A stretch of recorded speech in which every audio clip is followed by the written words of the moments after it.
जय Shri Krishna friends, welcome to my channel. तो घणी वखत एवुं बनतुं होय छे के आपणा घरमां रोटली वधी जती होय छे तो ते रोटलीने फेंकी न देता आपणे तेमांथी वधेली रोटलीमांथी आपणे सरस नास्तो बनावीशुं। तो चालो बनावવાનું શરૂ કરીએ। તે પહેલા જો મારો વિડિયો તમને પસંદ આવતો હોય તો મારા વિડિયોને લાઈક કરજો અને મારી ચેનલને સબસ્ક્રાઇબ કરજો। વધેલી રોટલીમાંથી નવો નાસ્તો બનાવવા માટે મારે અહીં બપોરની 8 થી 10 રોટલી બચી ગઈ હતી તે મેં લઈ લીધી છે। અને બીજી સામગ્રીમાં જોઈએ તો મેં અહીં 400 ગ્રામ જેટલા બટેકા બાફીને લીધા છે અને બરજની જે ઝીણી સેવ આવે છે તે એક પેકેટ મેં લીધું છે। મેંદો લીધો છે અડધો કપ અને એક સમારેલી ડુંગળી। અહીં મેં આખા ધાણા અને વરિયાળી અધકચરા વાટીને લીધા છે અને તેલ 2 ચમચી, આદુ મરચાની પેસ્ટ, લીલા ધાણા, મીઠું, હળદર, ધાણા જીરું, ખાંડ, ગરમ મસાલો અને કાશ્મીરી લાલ મરચું પાવડર। હવે એક પેન ગરમ કરવા મેં મૂકી દીધું છે, તેમાં આપણે 2 ચમચી જેટલું તેલ ગરમ થવા માટે રાખી દઈશું। હવે આપણું તેલ ગરમ થઈ ગયું છે, તેમાં અડધી ટીસ્પૂન જેટલું આખું જીરું અને હિંગ અને આપણે જે વાટીને વરિયાળી ને ધાણા લીધા હતા તે આપણે એડ કરી દઈશું।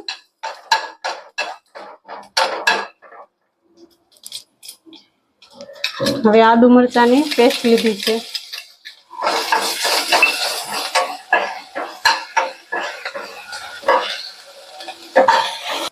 હવે આપણે આદુ મરચા બરાબર સતળાઈ ગયા છે તો આપણે તેમાં કાંદો ઉમેરી દઈશું અને તેને પણ આપણે ધીમી આંચ ઉપર સાતળી દઈશું। હવે સ્વાદ પ્રમાણે મીઠું, ધાણા જીરું, હળદર પાવડર, લાલ મરચું પાવડર અને ગરમ મસાલો બધું આપણે બરાબર સરસ મિક્સ કરી લઈશું। અત્યારે વરસાદની સિઝન શરૂ થઈ ગઈ છે અને મારે બપોરની રોટલી વધેલી પડી હતી તો મને લાગ્યું કે નવું કંઈક યુનિક બનાવું અને હું તમારી સાથે શેર બી કરું, એટલે હું આ વધેલી રોટલીમાંથી એક નવો નાસ્તો અને યુનિક વસ્તુ બનાવી રહી છું। તો તમને જો મારો વિડીયો પસંદ આવે તો મારા વિડીયોને લાઈક કરજો અને મારી ચેનલને સબસ્ક્રાઇબ કરજો। હવે તે આપણે બાફીને બટેકા જે લીધા હતા તે આપણે હાથથી મેશ કરી અને આમાં ઉમેરી દઈશું।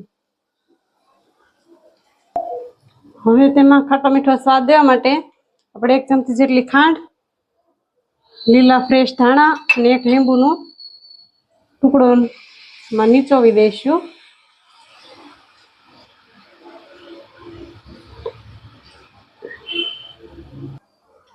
હવે આપણે આ મસાલો બનીને રેડી થઈ ગયો છે તો હવે આપણે નીચે આને ઉતારી લઈશું ગેસ બંધ કરીને।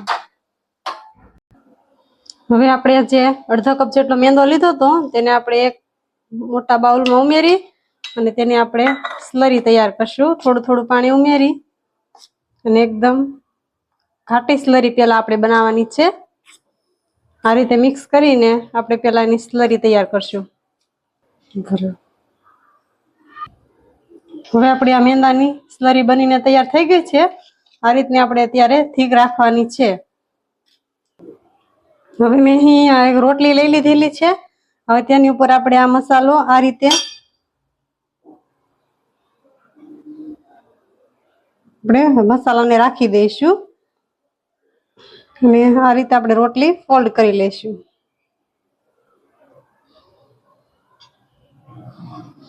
હવે આ કિનારીએ આપણે જે મેંદાની સ્લરી બનાવી હતી તે આપણે લગાવી દઈશું જેથી કરીને રોટલી બરાબર ચીપકી જાય।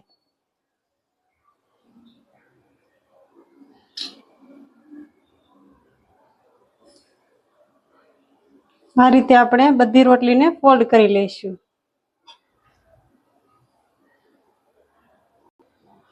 હવે આ રોટલીની અંદર સ્ટફિંગ ભરીને બધા મેં રોલ તૈયાર કરી લીધેલા છે। તો હવે આપણે આ જે મેંદોની સ્લરી વધી હતી તે આપણે એક બાઉલમાં ઉમેરી અને તેમાં પાણી ઉમેરીને થોડીક આછી કરી લઈશું।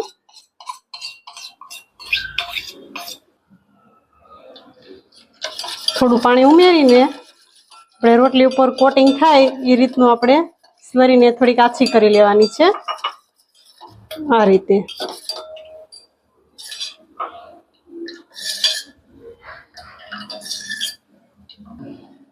હવે આપણે આ રોટલીના નાસ્તાને આ રીતે આપણે સ્લરી ઉપર એડ કરી અને મેંદાના સ્લરીથી આપણે કોટિંગ કરી લઈશું। અને આ રીતે એને બહાર કાઢી અને આપણે જે આ સેવ લીધી હતી તેના ઉપર આપણે આ રીતે સેવ લગાવી દઈશું.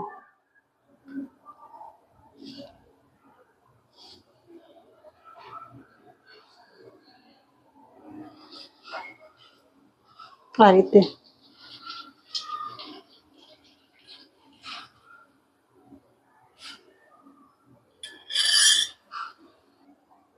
હવે અહીં આપણે પહેલેથી તેલ ગરમ થવા માટે રાખી દીધું હતું, તો હવે ત્યાં આપણે આ નાસ્તાને તેલમાં ઉમેરી દઈશું અને ધીમા તાપે તળી લઈશું.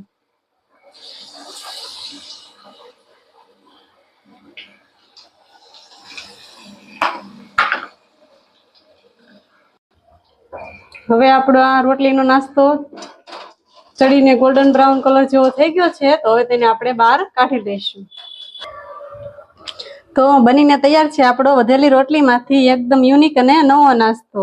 તો તમને મારી રેસીપી કેવી લાગી તે કમેન્ટ સેક્શનમાં જરૂરથી જણાવજો, અને જો પસંદ આવી હોય તો મારા વિડીયોને લાઈક કરજો અને ફ્રેન્ડ્સ અને ફેમિલીમાં શેર કરજો.